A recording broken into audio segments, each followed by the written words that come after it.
Good morning, traders. This is Chris Buss with Traders Profit Compass with a morning look at markets for Thursday, August 20th. Okay, first thing I want you to do is think about what you were feeling yesterday afternoon when they pulled the rug after the Fed minutes and you saw that crappy close we had. Were you confident that it was just a one-day thing? Were you terrified?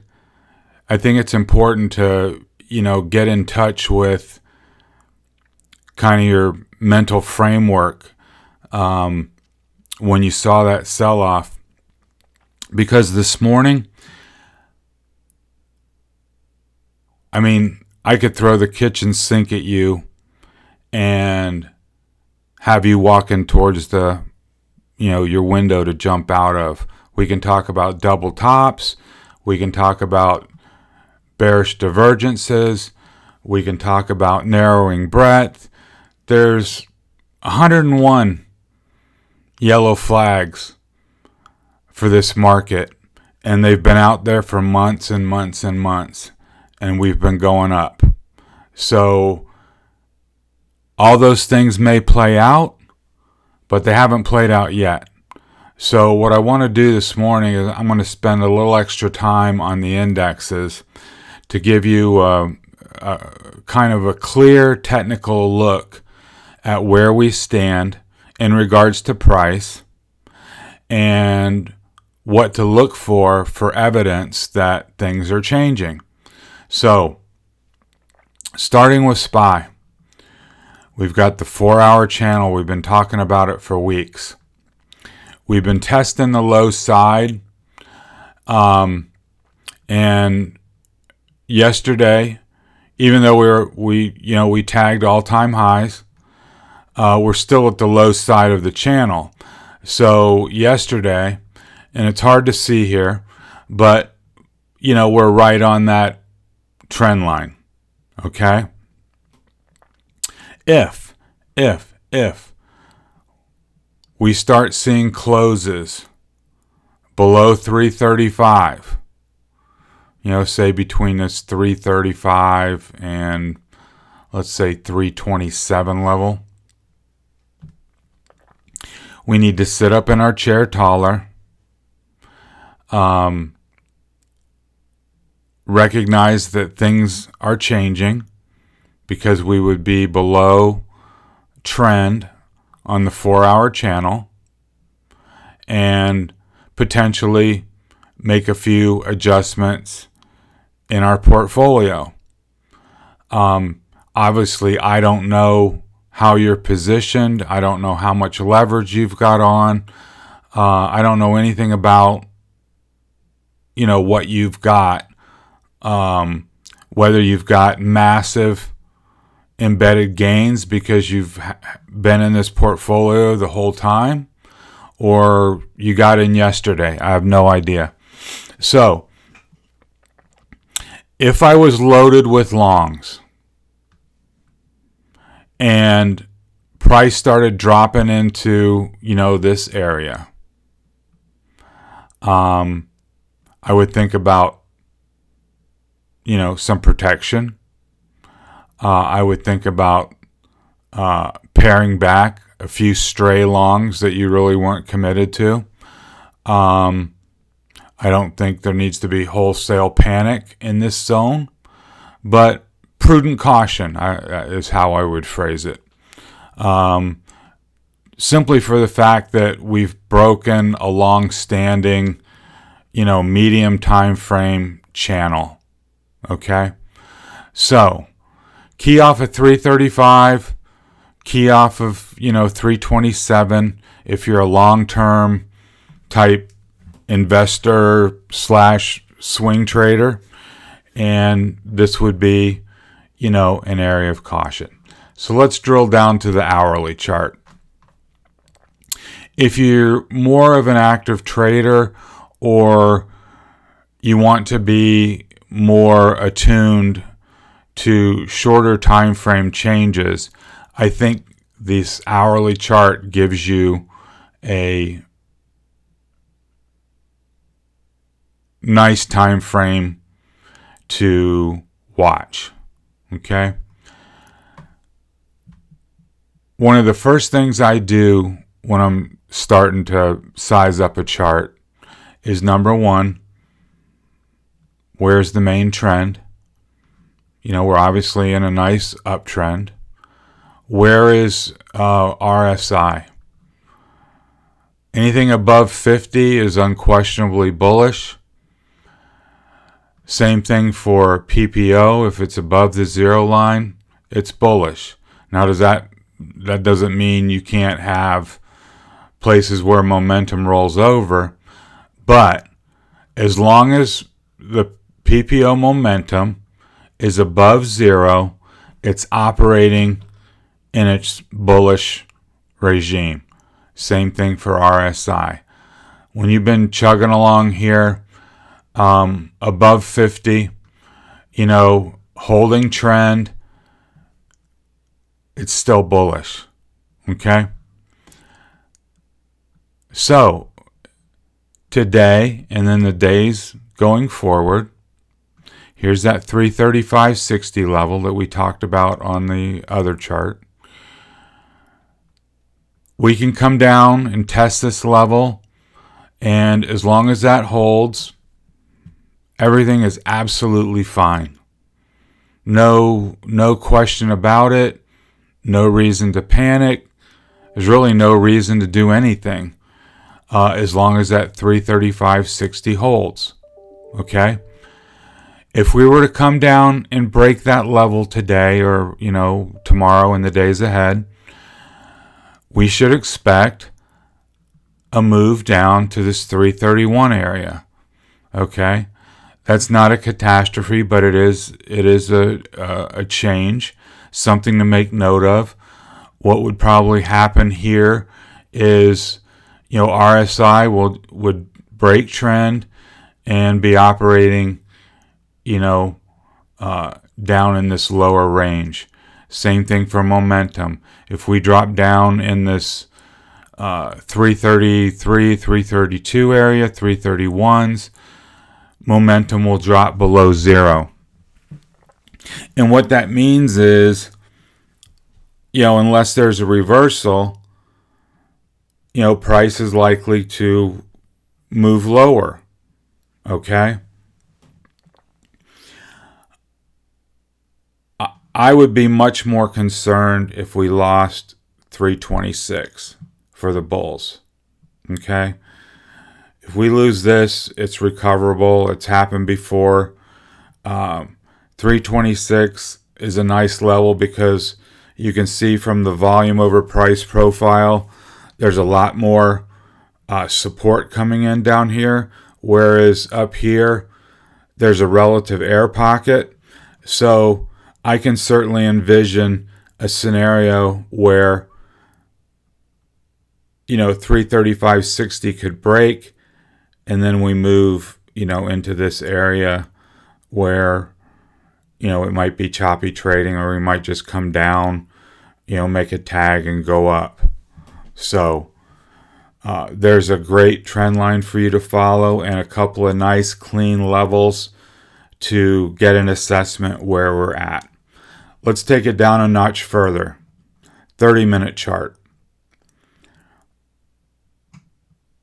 The overnight low in the pre-market was 334.73.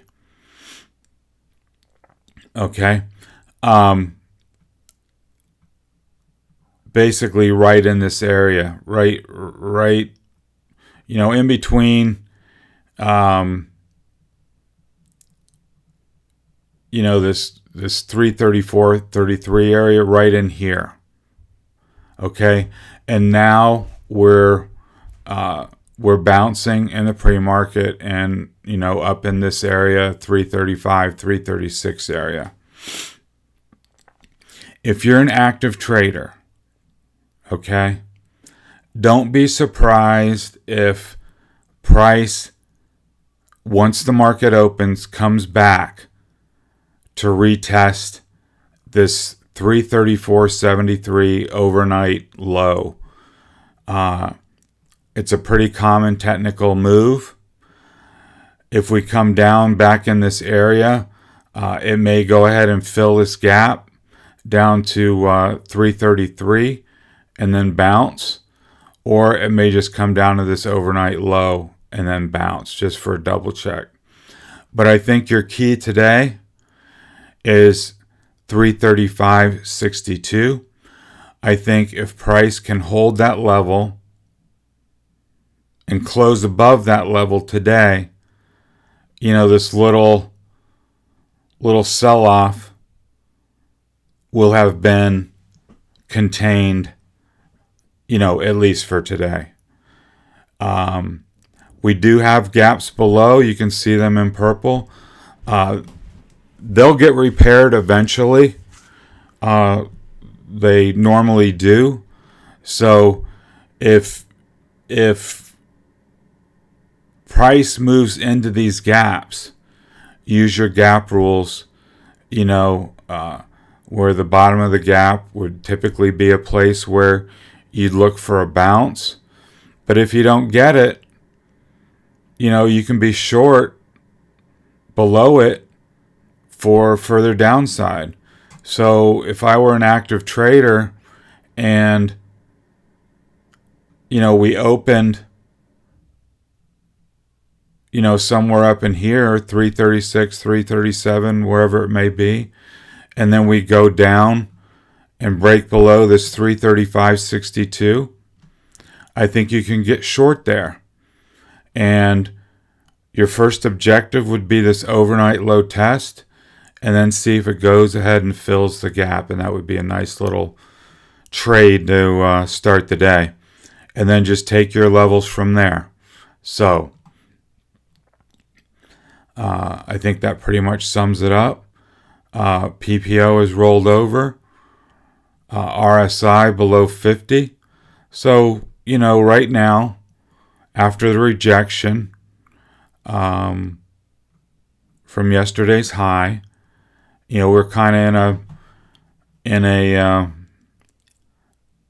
bearish, very short-term posture. Okay? Now, if we recapture this 330, if we go down, and then as we start to recapture levels on the way up, that's bullish. Remember what we said, if you recapture a level from below, you can buy it and then set your stop. And then with each successive level moving up, you can raise your stops and or add to your position if you want to do that. So, okay. Moving on to the Qs. 4-hour look. RSI, unquestionably bullish. PPO, bullish, although we need to take note of the bearish divergences that momentum has been leaking out, and we'd want to see that curl back up. 4-hour channel, unquestionably bullish. We haven't even threatened the channel yet, and wouldn't do so until we got down to 270. And I actually think you'll see some dip buyers there, as we have in all these other instances. And if we don't, then that would be a time to, sit up a little taller, take closer notice, because if we lose 270, the next kind of main level on this chart is 260, and you probably don't want to just sit idly by, while we drop 10 points. So if you're more of a long-term trader, 4-hour time frame, daily time frame, key off at 270. Anything above that's going to be bullish. Anything below that starts raising the cautious antenna to potentially pare back some positions, buy some protection, however you want to play it, peel off some of the long positioning, and, be aware that things may be changing. Looking at the hourly chart, another really clean look. We have a level here at 274.64 that you can key off of. We've got a little gap below. And I would say if we lost 274.64, we would probably come down, fill this gap, and make a test of this 271.50 area. And we'll see if the dip buyers step in right there, as they have in these other locations on the way up. So also keep an eye on RSI and PPO. RSI is right here testing the trend line. If we broke into the 40s and the 30s and the 20s, price is going to be coming down. So just be aware of that. And we do have this open gap here, which if we lose 274.64, I would expect to be filled. For active traders, we had an overnight low test of 274, which was right here at the top of the gap. We've bounced above that now. I think we're trading above 275, and I would key off of this 274.64 level for active traders. If we opened up here above it and then lost it, I think this is a place you can get short and look for a back test of this gap. And if we enter the gap, I would be looking for a gap fill down to this 272 level. I do think this 271 level is somewhat important. If we lost that, then down to 270, which was that important line that we marked on the hourly chart. And, it's a good thing to keep in mind that, oh my God, we broke this trend. Now we're trading in here. We were trading in here 2 days ago. So it's not like the world has ended. Yes, we need to be concerned.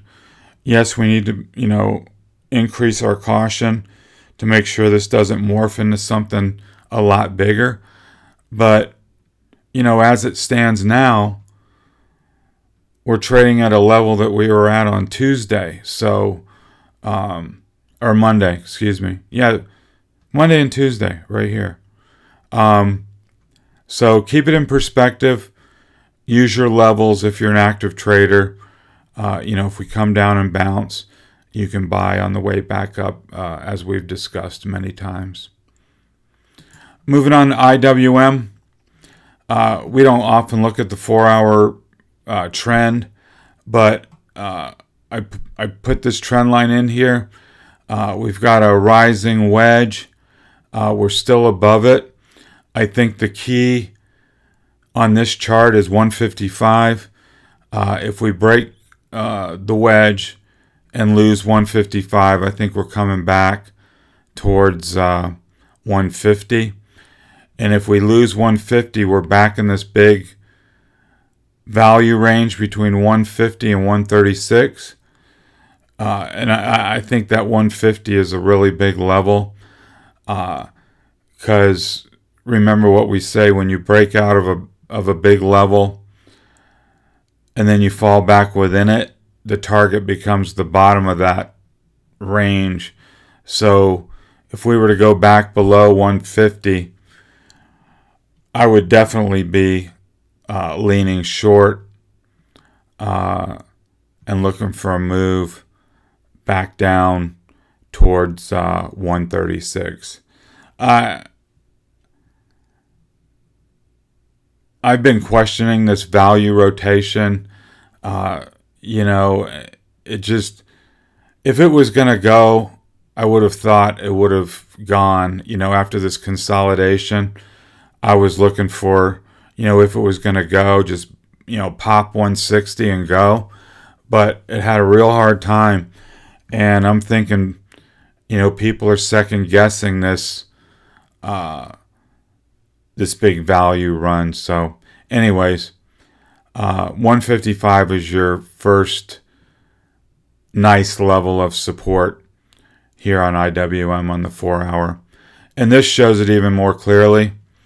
Here on the 60-minute chart, we've got a clear line here at 156.50. We were trading 155 in the pre-market this morning. If you got a kickback to 156.50, I would be leaning short. I would be looking to fade that and bring it back in here to 153. If you notice these profiles, they're a lot different than SPY and QQQ. They're a lot weaker. And right here we've got momentum already below the zero line, making a bearish PPO cross. That's a really weak momentum signature. And you can see here on RSI, just wrestling with the center line at 50 with the declining trend. I think this sets up pretty bearish. We can take a look down at the 30-minute level.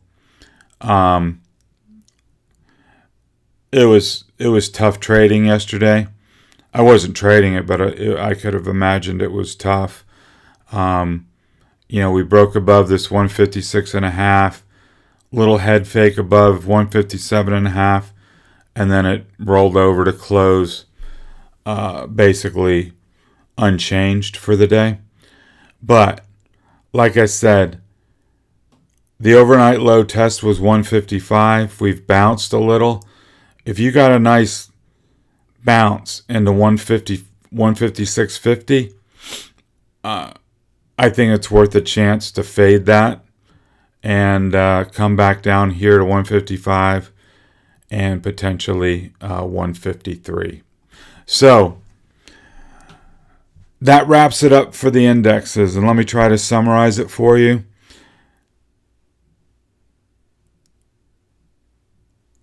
Nothing material has changed yet. We're testing some trend lines. We need to be aware. The world isn't ending. We're trading where we were 2 days ago. So we know all the yellow flags exist, and they've been out there for months. Don't let it get to you. Focus on price. Trust what it's telling you. And take prudent action if the certain levels that we talked about break. But until then, stay the course. Let's see what happens today. If I see, anything material, I will let you know. So stay calm, stay focused, keep your wits about you, and I think it'll be fine. Okay, this has been Chris Buss with Traders Profit Compass. I hope you found the content beneficial. If you did, I really appreciate a thumbs up, and certainly if it's your first time here, subscribe to the channel. I will keep you filled to the brim with relative and timely content. If you look over in the show notes, you can visit the blog and register for my content, and I will send you all this stuff directly to your email box. Really appreciate the time this morning, and have a good day of trading, and talk to you soon. Thank you.